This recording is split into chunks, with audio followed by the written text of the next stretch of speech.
আমার স্বামীর যদি খেদমতে ত্রুটি হয় তুমি বেজার হয়ে যাব আল্লাহ, আমি যেন আমার স্বামীর খেদমত করতে পারি।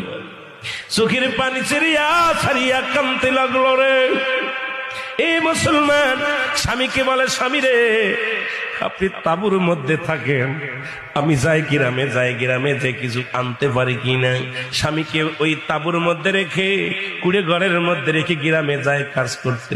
সারাদিন ভরে বিবি রহিমা মানুষের বাড়ি থালা বাটি মাঝে, সারাদিন ভরে মানুষের বাড়ি পানি উঠায়, সারাদিন ভরে মানুষের বাড়ি কাজ করে, বিনিময় কিছু জব পায়।